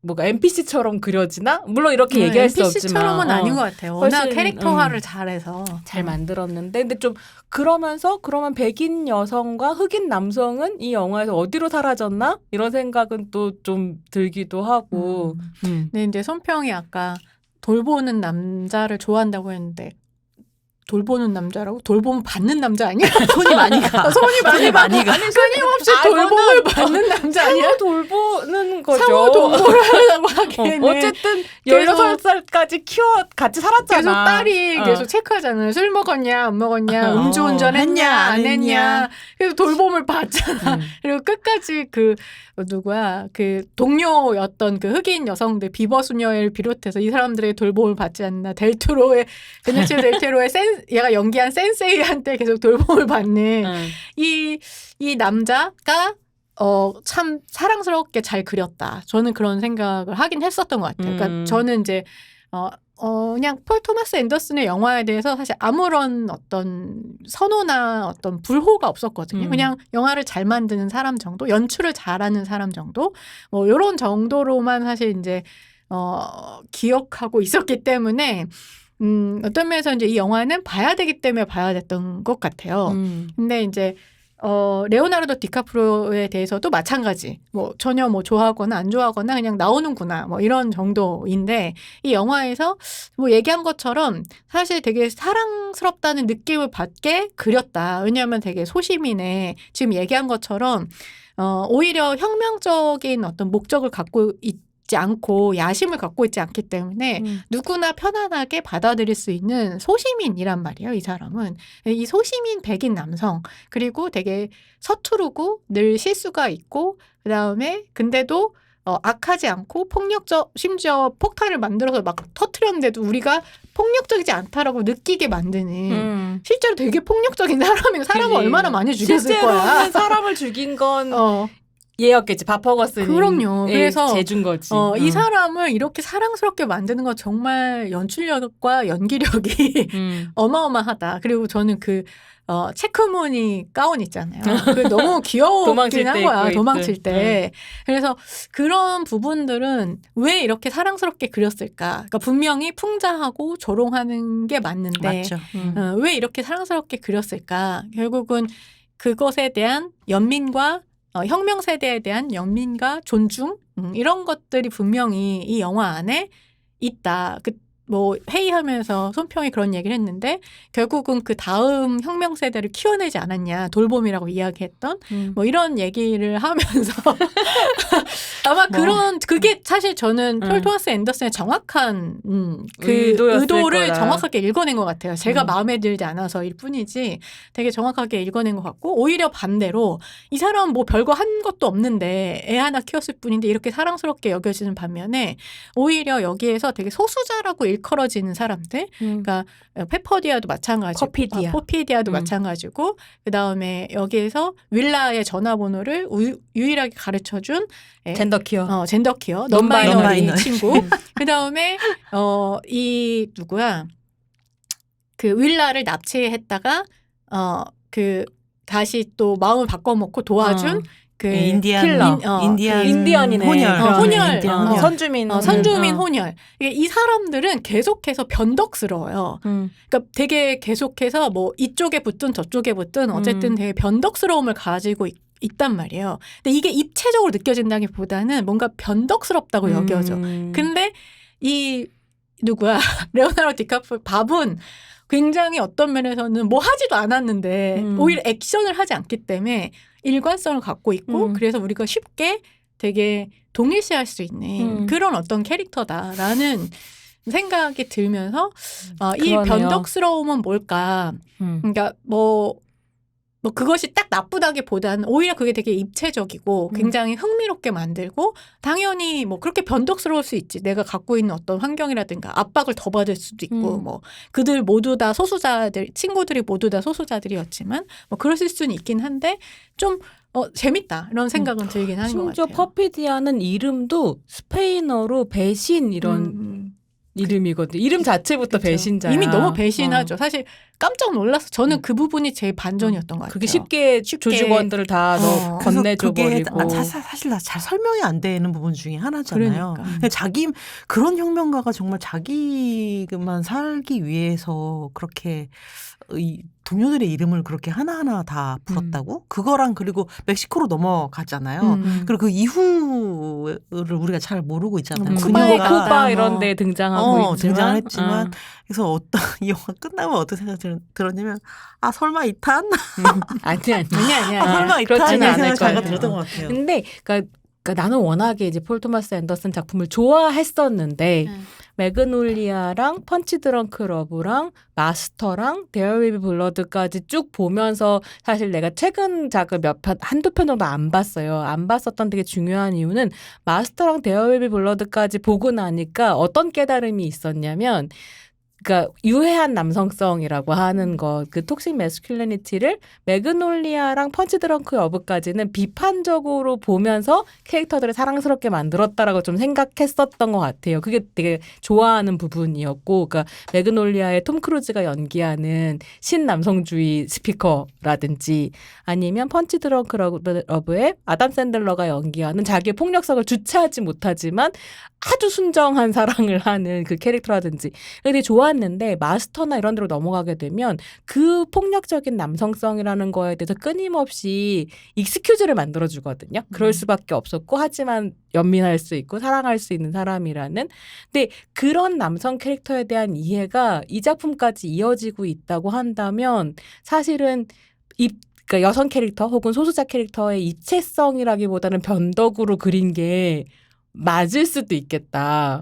근데 그건 변덕은 재밌긴 한 것 같아요. 근데 왜 그렇게 그렸을까 이런 건 잘 모르겠지만 어쨌든 굉장히 어떻게 보면 정형화되지 않은 매혹적이면서 고민이 방식이잖아요. 된다. 근데 그랬을 때 우리가 또 비교해볼 만한 하나의 남성 캐릭터가 있죠. 베니시오 델 토로가 연기한 사부. 센세 캐릭터인데 난 너무 좋았거든요. 진짜 센세가 제일 좋아. 라틴계 사람이고 어디 출신인지 정확하게 알 수는 없지만 라틴계 이민자들 특히 불법 이민자들의 공동체의 리더 같은 사람인데 이 사람이 하는 건 뭐야? 합기도예요? 아니면 유도예요? 가라데. 그러니까 센세라고 부르죠. 일본어로 부르죠. 그래서 뭔가 하여간 그런 자기 수행도 되게 잘 돼 있고 유머 있는 사람, 여유 있는 사람. 이게 판타지적인 것 같기도 한 게 완전 판타지죠. 그 동네가 박탄 크로스라고 부르잖아요. 그 어떻게 보면 약간 개토 같이 자기네들끼리 뭉쳐서 있는 약간 어떻게 보면 치해복권 지역 같은 그런 거기 박탄 크로스라고 부르는데 진짜 SF적 공간이라고 느껴졌어요. 맞아요. 그런 공간에서 이제 그런 공간을 뭐라고 할까 관할하는 근데 그런 정말 산세 뭐라 그래서 스피리추얼 리더 같은 느낌? 카라데를 밥 퍼거슨의 딸인 윌라한테 가르쳐주면서 사실 이 가족과 관계를 맺고 있는 존재인데 나중에 윌라 납치되고 난 다음에 박 퍼거슨이 윌라 찾으러 갈 때 엄청난 조력자로 등장하죠. 이게 어떻게 보면 우리 밥 같은 경우도 지금 그러니까 어떻게 보면 한참 혁명에서 잠깐 비껴나서 지금 은둔하고 있는 상태지만 얘도 술과 마약에 늘 쩔어 있지만 늘 딸을 혁명적으로 단속하거든요. 왜냐면 약간 어떤 느낌이 들었냐? 약간 터미네이터 같은 느낌도 들었어. 터미네이터의 전사로 구도 키웠어. 같은 그런 느낌도 들었어요. 그런 면에서 키웠네. 얘를 보호해야 돼. 키웠다니까? 왜냐면 터미네이터의 걔 누구야? 걔 아들 이름 뭐지? 에드워드 펄롱이 연기했던.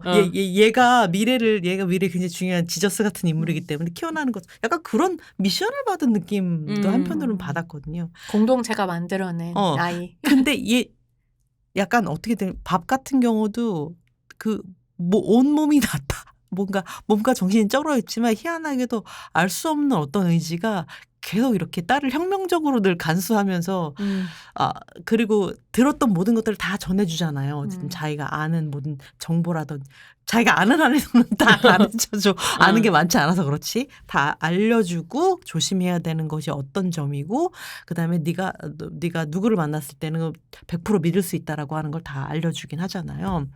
재밌는 건 어쨌든 그 혁명의 한가운데서 비껴나가 있지만 늘 혁명적으로 살고 있긴 했다. 근데 우리의 그 센세 같은 경우는 되게 완전 아주 반대되는 상황이라고 생각을 했거든요. 박탄 크로스는 늘 언제 어떻게 될지 모르는 상태인 거죠.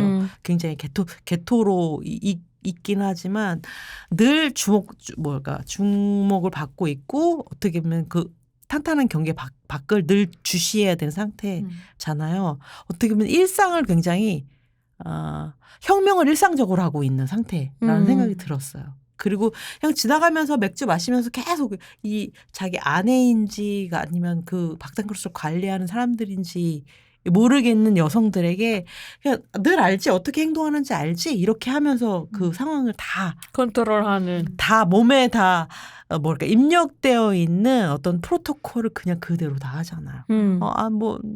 유난 떨 것도 없고 그냥 늘 하는 거 알지라고 하면서 혁명을 일상적으로 하는 모습이 굉장히 인상적이었던 것 같아요. 완전 이 밥하고는 다르게 그 두 사람이 만나가지고 맥주를 마시면서 계속 이제 피신을 하는 과정. 그러니까 이런 캐릭터는 델토로가 연기한 센세 캐릭터는 폴 토마스 앤더슨 영화에서 잘 못 봤던 남성 캐릭터이긴 한 것 같거든요. 네, 굉장히 저는 그러니까 사실 저도 이 영화에서 제일 좋아하는 캐릭터를 꼽으라고 하면 이 델토로가 연기한 센세일 것 같은데 왜냐하면 그게 너무 유머러스하고 여유도 있는데 사실 그것들을 모두 도망칠 수 있도록 사실 수행해내잖아요. 생각해보면 엄청난 판타지라는 생각이 드는 거예요. 이게 사실 매일 그렇게 미등록 이민자를 습격하는 지금 아이스라고 하는 그 트럼프가 계속해서 공격하고 있는 그 이민자들을 잡기 위해서 이렇게 보내는 군대들이 매번 그렇게 온다는 거잖아요. 그렇죠. 얼마나 불안하고 얼마나 불안정한 삶을 살고 있겠어요. 그러니까 물론 이게 일상이긴 하지만 일상이라 하더라도 매번 완전 신경이 다 곤두서 있을 텐데 마치 그게 되게 매끄럽게 지금 얘기한 프로토콜처럼 잘 진행되고 있다라고 하는 저는 그 판타지를 왜냐면 카메라가 너무나 유려하게 그 집안으로 들어가가지고 완전 롱테이크로 쭉쭉 사람들이 막 공동체처럼 막 그 건물 안에 어마어마한 많은 사람들이 같이 살고 개미굴처럼 있고 계속 들어가면 그러면서 이제 롱테이크를 계속 하면서 자기가 할 일들 이렇게 이 미션들 이런 것들 다 지시해주는 어떤 그 방식이 사실 너무 쾌감이 쩔고 너무 재미있고 이 캐릭터가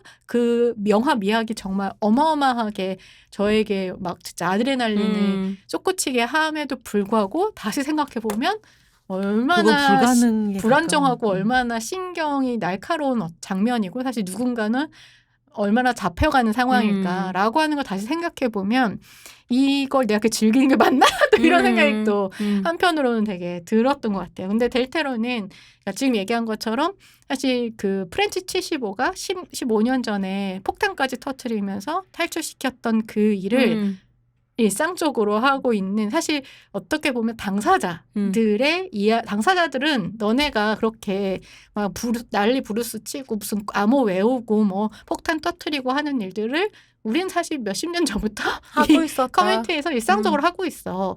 이것이 혁명인지 아닌지도 사실 중요하지 않아요. 어떻게 보면 혁명이 아니죠. 그냥 생존하려고 하는, 생존이 이미 삶을 이어가는 거죠. 생존이 혁명이 되어버린 어떻게 보면 정말 그 호모사케르인 그러니까 왜 생존이 혁명이 되어야 하는가? 저는 좀 이게 오히려 질문하고 싶은 것 같아요. 그러니까 어떻게 보면 바퍼거슨이 터트린 폭죽 이후의 시간은 사실 이 프렌치 75는 관심 없잖아요. 맞아. 이 혁명 이후에, 그러니까 어떤 이벤트 이후의 시간에 무관심하다고 한다면 델토로의 커뮤니티는 이 혁명 이전과 이후의 시간을 함께 살고 있는 어떤 거기도 하죠. 그래서 저는 그런 생각했었어요. 이게 왜 태권도가 아니고 일본의 그러니까 가라데였을까라는 생각을 영화 보면서 잠깐 했는데 오랜 역사가 있는 공동체이기 때문이겠다 생각했어요. 그러니까 트렌드라고 한다면 요즘 같은 태권도 했겠죠. 근데 그게 아니다라고 하는 게 좀 재미있는 포인트이기도 했었고, 한번 그런 데 있으면 너무 좋을 것 같아요. 좋다는 말이 좀 이상한데 좋다는 말이 이상한데 저는 그 국경지대가 가지고 있는 그 뭐 이렇게 섞여 있는 것 같기도 하고 혼종성? 불안정하기도 하고 한 그것이 어떤 면에서는 되게 그런 이질적인 것이 섞여 있는 약간 유토피아 같다는 생각도 들었던 것 같아요. 예외 공간처럼 느껴지기 때문에 유토피아가 잠시 등장할 수 있는 맞아. 순간적인 것이기도 할 수도 있고요. 그래서 이게 왜 아까 조평이 잠깐 얘기했던 것처럼 그 롱테이크 있잖아요. 쭉 그 바비 그러니까 밀라를 찾으려고 하고 센세가 그걸 조력해주면서 이제 자기네 공동체 안을 쭉 걸어다니는 그게 사실은 폴 토마스 앤더슨의 시그니처 카메라 무빙이거든요. 그렇게 롱테이크를 사람과 배우의 동선과 함께 움직이고, 근데 그때 나오는 음악도 약간 매그놀리아나 이럴 때 썼던 것처럼 이 영화의 보통 다른 OST하고는 약간 다른 템포를 띄어요. 그래서 매그놀리아 생각이 나더라고요.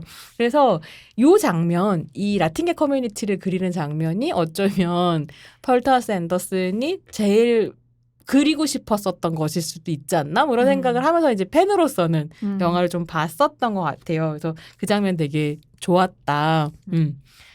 그 이제 마지막으로 남은, 사실은 너무 예쁘고 나한테는 제일 매력 없었는데 윌라 얘기를 좀 하면서 이제 마무리를 해보면 좋을 것 같은데요. 윌라가 왜 매력이 없어요? 윌라 너무 매력 있지 않나요? 난 너무 예쁘고 너무 그러니까 보고 있는 매혹이 있었거든요. 스크린에서 보는. 근데 그냥 캐릭터들 중에 누가 제일 그냥 별 크게 관심이 안 갖는가 하면 진짜? 나한테 전형적으로 좀 느껴진 게 있었던 것 같아요. 전형적이지 않지 않아요? 너무 전형적이지 않지 않아? 요즘에는 그 뭐랄까 스스로를 그 구하는 정도 혁명은 그 정도 혁명에서 왜냐면 흔하다. 너무 아이디얼하게 그려져서 그런가 봐요. 스스로를 돌보고 헤쳐나가고 아이디얼하다? 어쨌든 나는 그렇지만 여러분들은 지금 어떻게 보셨는지. 윌라 이름도, 배우 이름도 엄청나요. 체이스 인피니티야. 배우의 이름이. 진짜 본명이에요? 실명이 체이스 인피니티예요. 이 실명 이거 무슨 비하인드 스토리 안다면서요? 인터뷰를 잠깐 봤는데 어머 너 이름이 왜 그러니 막 그런 인터뷰를 이제 했나 봐요. 근데 부모님이 너무 뭐랄까 딸을 이미 영화계로 보내기 위해 그렇게 한 것 같아. 그러니까 체이스는 배트맨에서 니콜 키드만이 이름이 체이스 뭐시기 썸띵이었던 거야. 그래요? 야, 저런 너도 인물이 되어야 해 하면서 거기 우리 딸은 무조건 체이스라고 짓자라고 둘이 얘기를 했대요, 부부가. 그래서 인피니티는 또 뭐냐면, 그러니까 자기 딸이 그 있잖아요. 토이스토리 보면 걔 누구야? 토이스토리 주인공. 우주인. 버즈. 아니 버즈가 인피니티 앤 비욘드 이렇게 얘기하잖아요. 그게 몰라? 그래서 걔가 얘기하는데 그거 보고 또 부모님이 그래 우리 아이는 저 무한을 넘어가는 그 본명이란 말이야 그게? 그래서 체이스 인피니티라고 지었다고 부모님이 그렇게. 대단한데 진짜 본투비. 그래서 이제 우리 그 윌라 맡았던 친구는 이제 이 영화로 처음 근데 연기 너무 잘하던데. 아 그리고 굉장히 뭐랄까 그 진짜 이 영화 진짜 얘는 퍼피디아 딸이구나 정말. 그러니까 그런 장면들을 좀 많이 예를 들면 총 쏘는 장면 되게 제일 그렇잖아요. 인상적이잖아요. 그러니까 임신한 여성이 기관총을 들고 총 쏘는 장면은 와 그건 전무후무한 그런 장면은 전무후무한 아마 스펙타클이었을 것 같은데 그리고 이제 그 딸이 그 배 안에 있던 딸이 또 커가지고 우리의 그 용감한 비버 자매회에 갔을 때도 이제 총 쏘는 걸 배우면서 이제 딱 퍼피디의 딸이라고 하는 걸 보여주는 똑같은 장면으로 이제 총을 쏘잖아요. 그런 장면들 그리고 이렇게 뭐 그 누구니 우리 록조에게 끌려가서도 록조가 내 바이올로지컬 파더일 수 있겠구나라고 하는 걸 알고 나서도 본인이 자기 어떻게 보면 혈연을 넘어선 자기 가족을 선택하게 하는 거잖아. 선택하잖아요. 선택할 수밖에 없지. 자기 죽이려고 하는데. 록조는 날 죽이려고 하는데. 하지만 또 참 록조가 자기 손으로는 죽이지 않는 걸 선택했죠. 어쨌든 그러면서도 계속해서 그 적으로 간주하고 저항을 하는 모습을 보여주잖아요. 그런 거 그다음에 어쨌든 혁명이라고 하는 거는 몸으로 하는 게 아니라 사실은 머리로 하는 거고 의지로 하는 거다라고 하는 걸 굉장히 잘 보여준 게 그 윌라였던 것 같아요. 어떻게 보면 약간 그 엄마의 그 딸이기도 하지만 엄마보다는 훨씬 더 현명하고 청출어람한. 모르지 배신할 수도 있죠. 엄마도 얼마나 그랬어. 할 수도 있지. 그래서 그거를 우리 자라나는 저는 혁명가. 열어놓는 것 같다는 생각이 들었어요. 끊임없이. 그러니까 오히려 혁명이라고 하는 것을 일관적이게 하는 것이 얼마나 어려운가. 사실 그것이 인간에게 동시대 인간들에게 요구하는 것이 얼마나 힘든 일인가. 어떻게 이런 걸 보면 보여주는 그게 원작의 힘일 수도 있다는 생각을 굉장히 많이 했어요. 원작의 설정이니까. 왜냐하면 이 또 토마스 핀천을 굉장히 폴 토마스 앤더슨이 아주 어렸을 때부터 옛날부터 좋아했다고 하더라고요. 그 작품을 다 좋아하고 이제 그 중에 잘 맞는 것 같아요. 지금 첫 번째가 아니고 폴 토마스 앤더슨이 핀천의 작품을 지금 두 번째로 지금 영감을 받아서 만든 거잖아요. 그러니까 핀천 작품 자체가 굉장히 그러니까 포스트 모더니스트들한테 이론가들한테 굉장히 좋아하는 작품이고 왜냐하면 뭐 이렇게 뭐라고 할까 크리스마스 어드벤처스 클럽 같은 그런 힘에 의해서 움직이는 세계가 있을 수 있고 또 한편으로는 그런 세계를 그런 어떤 조직을 저항하는 또 다른 비밀 단체. 이게 테러 집단이든 아니면 혁명가 집단이든 그런 것에 대해서 굉장히 관심을 많이 갖고 있고 또 한편으로는 열린 구조, 그다음에 열린 결말 이런 거를 보여주고 있고 또 이분법적인 구조가 아닌 이분법이 아닌 다른 방식의 어떤 경계를 넘나드는 그게 배신이 될 수도 있다라고 하는 한계가 있기도 하지만 그런 것들 열어놓는 것 자체가 핀천의 어떤 그 소설의 좀 흐름인 것 같은데 그걸 갖고 왔기 때문에 지금 조평이 말하는 것처럼 모르죠.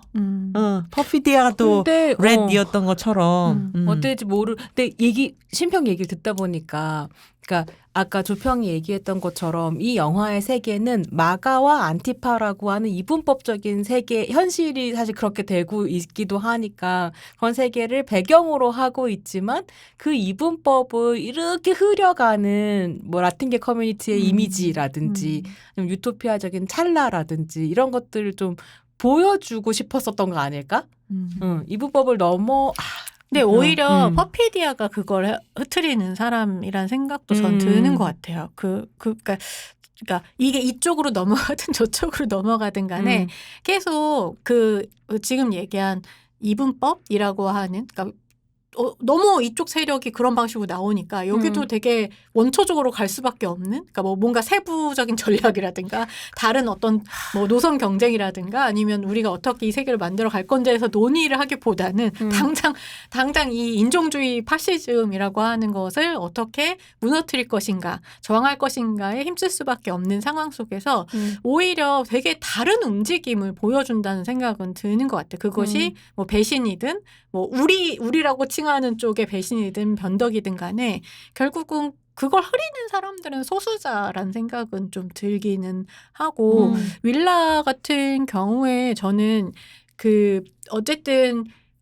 저도 결국은 모계를, 그러니까 아버지가 누구든 상관없는 거예요. 어떤 면에서는 결국은 혁명을 하는 건 모계다라고 하는 건 너무나 분명하게 이 영화가 배신을 하든 그렇지 않든 간에 결국은 뭐 이분법을 흐리고 뭐 그런 식의 혁명이라고 하는 것을 하는 사람들은 결국은 이제 여성의 어떤 계보 속에, 흑인 여성의 계보 속에 있다라고 하는 것을 분명하게 이야기하는 한편에 저는 이제 윌라가 되게 좋았던 그 순간은 확실히 그 업앤다운 힐의 장면에서 추격을 할 때 최고의 장면이죠. 와 진짜 거기서도 되게 희열이 있었는데 결국 거기에서 계속 그 추격전이 벌어질 때, 그러니까 테이큰 같은 데는 그 추격전 속에서 결국 이제 맞서서 싸우는 어떤 맞서거나 뭐 아니면 계속 도망가거나 이런 어떤 직선의 움직임인데 마치 이렇게 얘기하긴 그렇지만 설국 열차에서 봉준호 감독이 어린 소녀와 소년을 열차를 멈추고 내리게 했던 것처럼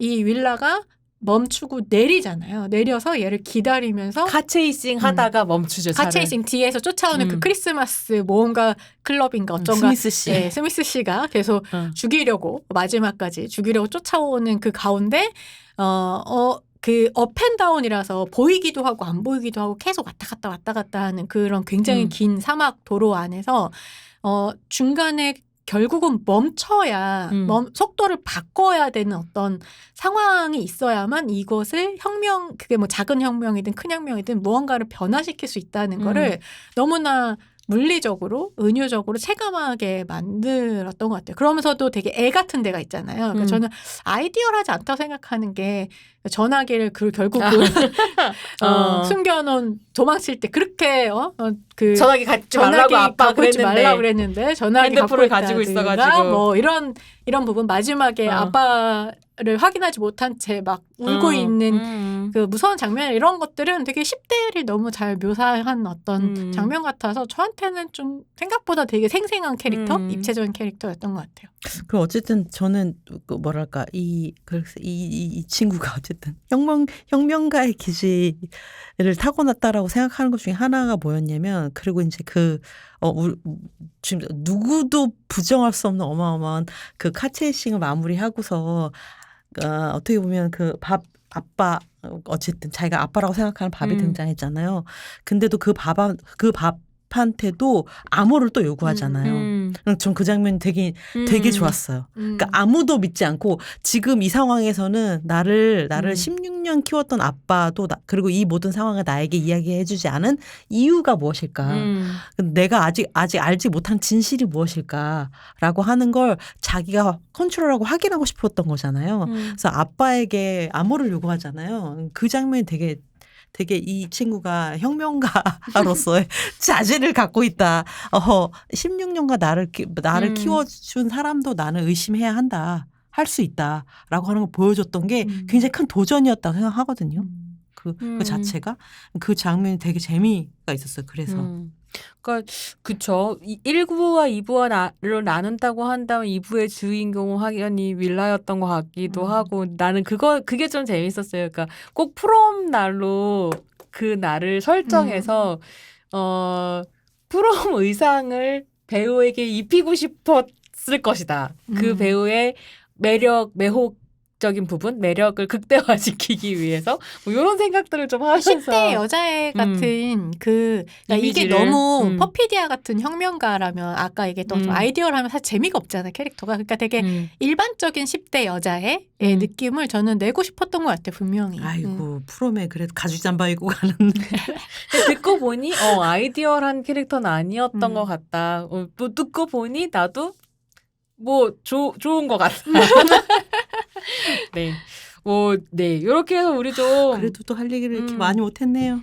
막 시작하기 전에는 할 이야기가 없으니 뭐 여러분들에게 얹혀가겠다 이런 얘기를 하셨던 분도 계시지만 우리는 결국 또 이야기를 근데 많이 했어요. 하고 싶은 얘기 거의 다 했고요. 근데 음악 얘기를 못 해가지고 그거 좀 아쉬운데 혹시 조평 마무리하기 전에 음악 얘기 좀 하시겠어요? 제가요? 아니 손평이 얘기해도 될 것 같은데. 아니 근데 음악이 사실은 되게 유명한 사람이 음악을 했어요. 누가 했는지를 제가 정리를 해놨는데 네. 여기 있네요. 그 라디오헤드.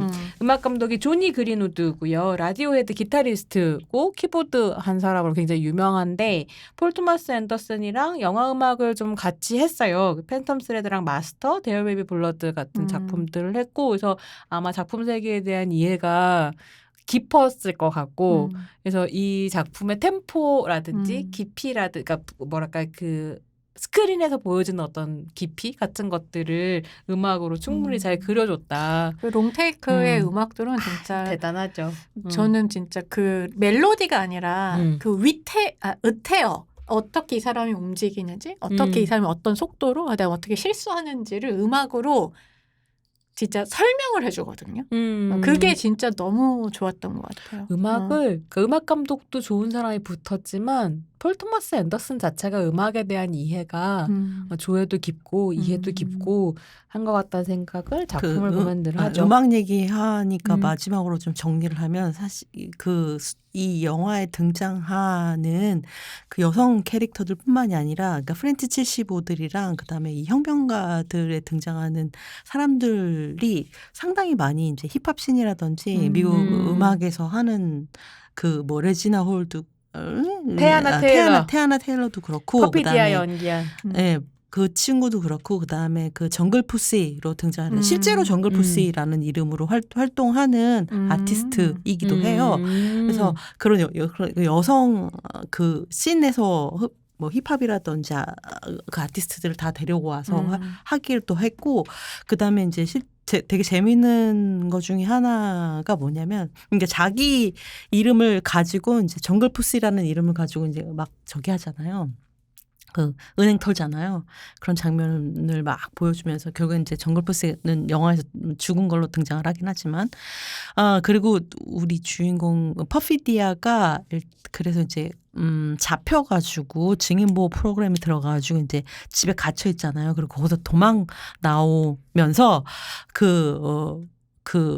록조가 훈장을 받고 돌아와가지고 문을 근데 자기 이제 좋은 날이니까 같이 축하를 하겠다고 오는 것 같은데 결국은 그날 우리 퍼피디아가 도망 가버리잖아요. 그러면서 창문에다가 저기를 뭘 하나 붙여놓고 가요. 뭐라고 편집 하나 붙여놓고. 편지에 뭘 붙여놓고 하는데 내가 그걸 찾아놨는데 그 뭐라고 붙이냐면 정확하게 기억이 안 나는데 뭐 This pussy is not pop for you 뭐 이런 맞아. 거거든요.